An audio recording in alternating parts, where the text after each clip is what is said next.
One of the first things that we wanted to look at was how could we change the way that we actually teach, not just do the, this is how it's done method.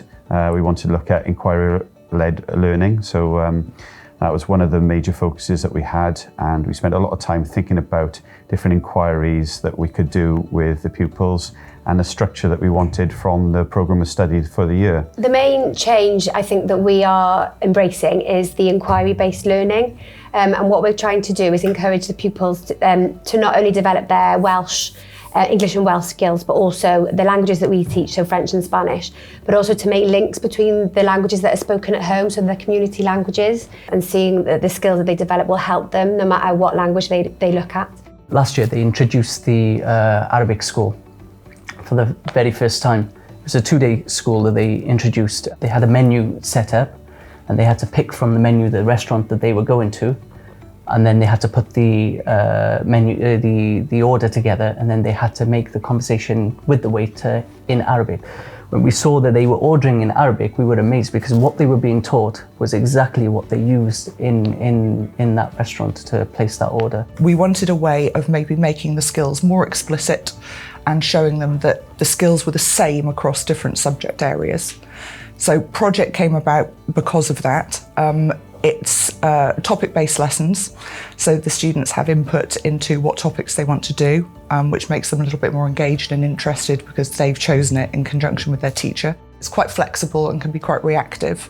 They choose the topic, we then develop the lessons based around specific skills, and we try to ensure that the skill is very explicit for them and they see how they can use these skills across different subject areas. So some of the lessons might look a little bit like science lessons or history lessons or geography lessons or English lessons. It merges everything together. We have little inquiries that we do, and we've targeted with certain topics that we're going to teach. But even within the other topics that we teach, which we would traditionally teach, this is how you do it, go on and get on, we've actually started incorporating some of the strategies that we do with that as well. Even to the point where sometimes we just give the pupils the information, let them have time to work it out. We don't even say something in some lessons at the start of some lessons, just give them work to say, work out what you've got to do. One of the girls who actually understood what she was doing, Fatima, she actually got up and started moving around and help people. And my first instinct was to try and put her back in her seat. But no, and I'm there wanting to keep control of the situation, but actually she was teaching, and then another boy thought, yeah, actually I know what I'm doing. That was the process as they were actually learning, which to me is where it eventually goes in the long run, is because I prefer the idea of flipped learning, where pupils have got the tools to go and try and investigate things themselves, and we facilitate that because that's what modern living is like. Yeah. If you want to find out how to do something, what do? You go and find it on your phone.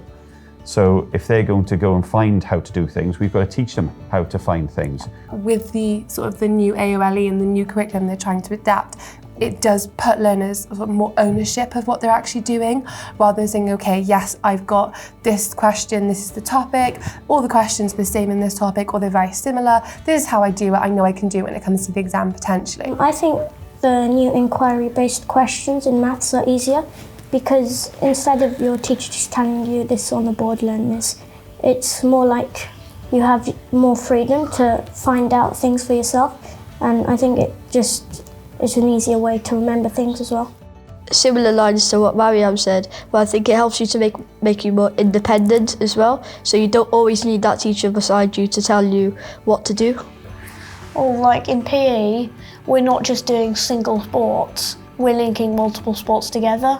Our big question is, what makes an excellent performance? And so we're going to figure out a sequence to do that involves a ball sport, or if you do not like ball sports, you can try another sport, and you're going to link it with gymnastics. For example, I don't like ball sports, I like skateboarding, so I have to mix skateboarding with gymnastics.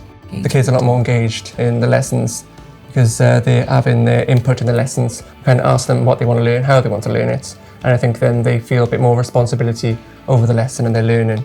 And the engagement and well-being in my lessons have been a lot more.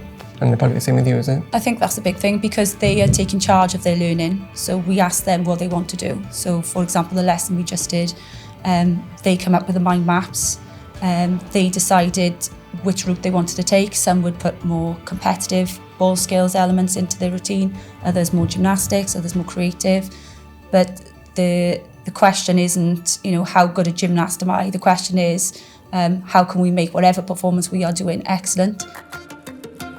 One of the issues with it is that it's quite hard to measure, and schools are often quite keen to measure things, but we look at the progress in their books essentially to see sort of what they've been doing and look at maybe progress in specific areas of different subjects and talk to other staff about where they see the benefits and the improvements in students.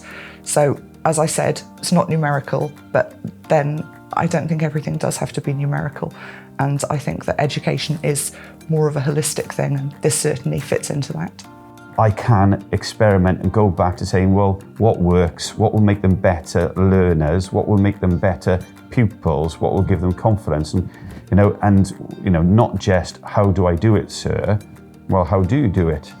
All right. So that's the question. It's trying to put the onus back on them to be the learners. Assess what is it you want your pupils to be, what is it you want your pupils to know, and then have a conversation with your department, the school, head teacher about the journey you want to take with those pupils. Be brave, be creative as well. Yeah, and don't be worry afraid. about the risk. Yeah, and don't be afraid to let the pupils lead their own learning, because you'll be surprised at what they might come up with.